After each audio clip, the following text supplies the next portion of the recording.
Welcome everyone, Costin here on Serious Gaming with my top 5 games of 2015. As the year has finished, 2016 has come, and it's a good idea to look back at the top 5 games there. My personal choices on the subject matter. For me, it wasn't a great year. There weren't that many games that I actually enjoyed, and even fewer games that left an impression on me. These games all left an impression on me one way or another.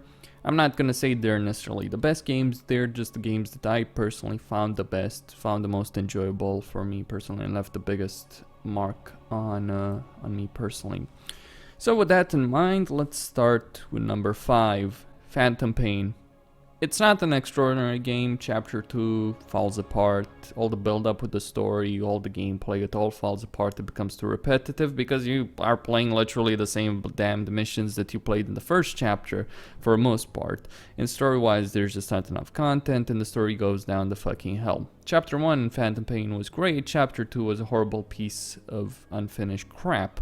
It's obvious that this game was not finished. It should have been finished, and it's a damn shame that this happened. But I did play over 120 hours of this game, and that was worth something, and I did enjoy my time with it for the most part, even for all the repetitive crap. And memorable, the character of Quiet, and you know, I liked the base gameplay. I liked the fact that I was building my army from scratch, you know, having the space, building this military force, contending with others. That was really interesting. And so, you know, even though I never played an MGS game before this, Phantom Pain is number 5 on my list. It wasn't a great year. It's okay, it's not extraordinary, but it, you know, it still left an impression. Mainly, the main reason, actually, that it left an impression is what was with the cassette tapes and the things they were discussing there about tribal rights, about uranium mining, about child soldiers, the state of the world and all that. That's what made the game fairly on a story level. Even though the mechanic of playing a cassette tape was horrible, the way they told the story was shit, but the story inside those cassette tapes was fairly interesting. The lore, the universe, and the discussions, you know, that was thought-provoking. That's why this game is memorable to me. One of the main reasons. Gameplay was also fairly fun to a point. Anyway, and number 4, it's Legacy of the Void.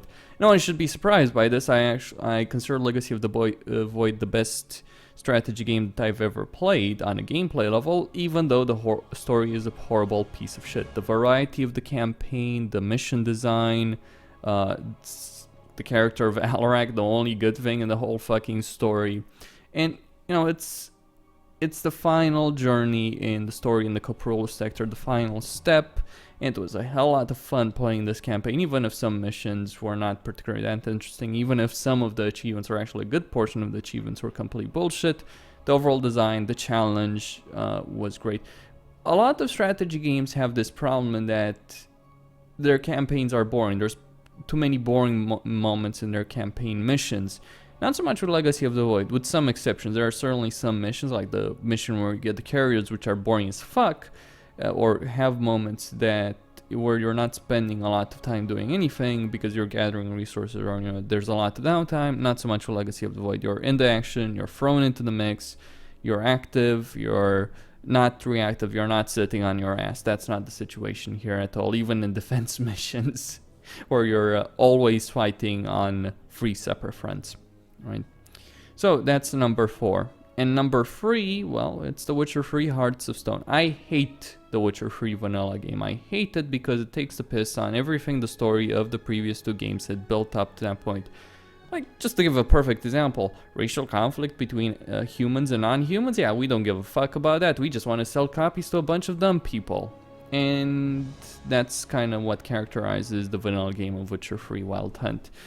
And yeah, Hearts of Stone, in terms of a story, and this is one of the most important factors for me with the Witcher game, because the gameplay in every single Witcher game is subpar compared to other titles. If I wanted to name a title for gameplay, I would not be putting Witcher 3 here. But in terms of story, you know, that's the factor that matters. You have a story, just to give a simple reason why Hearts of Stone is on this list. You have a story where one of the characters is literally Satan. Not an allegory, literally fucking Satan. And he's a morally complex gray character, and you have moral dilemma with this character. And that's fairly fucking compelling. And the character of Old Geared, his wife, glorious Vladimir, even though there's not much moral complexity there, but glorious Vladimir, Shani, the two brothers with the bank robbery and all that. There was a lot of interesting story content in Hearthstone, and it showed that despite the fact other portions of CD Projekt didn't learn anything with some of the bullshit they pulled off with this game, the writers got their heads out their fucking asses and recognized that they had problems in the vanilla game.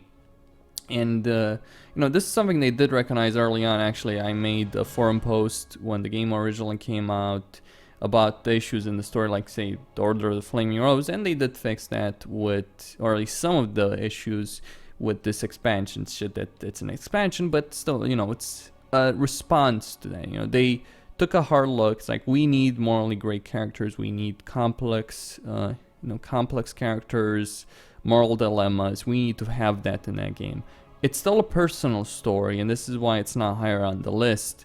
It's still a personal story. It's not as political, it's not as morally complex as previous games used to be. It doesn't tackle as many subjects, but it's a sign that the writers who are responsible right now at least understand what they fucked up. And they did fuck up pretty badly. Here's hoping Blood and Wine will be better on this level, that we'll have more than just personal stories. It's not bad to have a political story in a fucking video game, CD Projekt. It's not bad at all. As evidenced by the games that are higher up on this list, or one of the games that is higher up on this list. Anyway, for number 2 in the top spot, the number 1 spot, it comes down to Game of Thrones versus Tales from the Borderlands. Both by Telltale. Might seem unfair putting 2 games from Telltale, but my stance on the subject matter is that they're 2 games that, sure, on the overall gameplay quote-unquote level, you might say they're similar, but, they're in very different universes, so I can't judge them in the same way. And although I think Tales from the Borderlands is a superb game, it's a fun game, it's far more consistent than Game of Thrones, although it has memorable characters, memorable situations, it doesn't have the emotional or the moral dilemma that Game of Thrones has as games. So that's why, because of that reason, even though I like Handsome Jack, even though I like Fiona, I like Reese, I like the characters, I like the adventure I was on, I didn't feel that there was any real moral dilemma in Tales from the Borderlands. I didn't feel, even though choices did have consequences, what really matters isn't choices having tangible consequences, it's how you feel about it. Is a choice difficult to make? And you can make a choice difficult to make even if you don't have genuine consequences, although obviously, that's important, but the choice can be difficult to make. And a player can still reflect on that choice years down the line, even if it didn't have tangible consequences down the line. Sure, Tales from the Borderlands does have valid consequences. It has the best QuickTime events I've seen in a fucking video game. But I would argue Game of Thrones is better because of the moral dilemmas, because it's more than just because it's not a fun story. It's a grim, dark story. It's very respectful to the Song of Ice and Fire universe. It has intelligent characters. It doesn't have a haha villain, whereas Tales from the Borderlands absolutely does. Lad Whitehill is an understandable antagonist. I mean, you hate his fucking guts and you want to rip his head off, which you, by the way, instantly end up doing if you so desire. But he is still a character that you can understand. You understand where he stands from. He's not insane. Griff might be his son, but he himself, the main antagonist of this game, is not insane. And it's a game that has to tackle a lot of balls, has to walk a fine line between, being consistent to the book universe and the show universe. It's neither. It's not in either book or show universe. It's not committed to any of those. It has to deal with a lot of characters, has to deal with 4 protagonists, which does get reduced in number by either 1 or 2, depending on your choices. Has to deal with a lot on its plate, and that's great. There's a lot of things to take into consideration when playing this game, and for me personally, it's the moral decisions that really make this game better than Tales from the Borderlands. Even if the way they handle them in terms of consequences isn't the best that I've ever seen, even though there's leaps of logic and there's inconsistency between the games, or with the universe as a whole. Even with that situation, I still prefer Game of Thrones versus Tales from the Borderlands, because there are decisions that will haunt me. Decisions that I will consider years down the line. Decisions that were not easy to make. Biggest one, Roderick versus Asher. Which one do you pick, and why do you pick one of those? Or standing up to Griff as Roderick. That is a moral decision. It was a superb moment, but it's still a moral decision, and it's a decision with actual consequences. Not great ones, absolutely, but still consequences.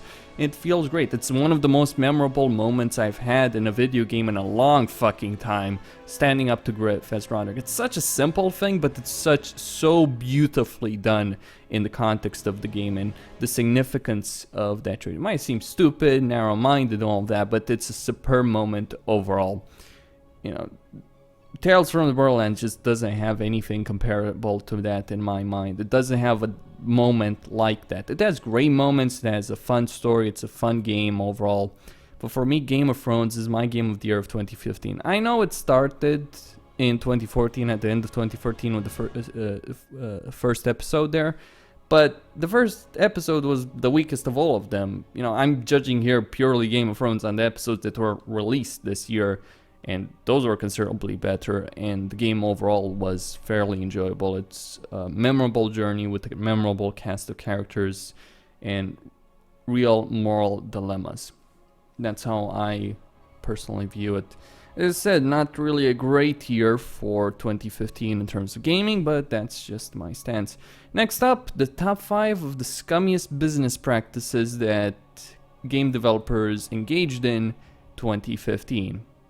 Costin signing out. Don't forget to subscribe and like the video.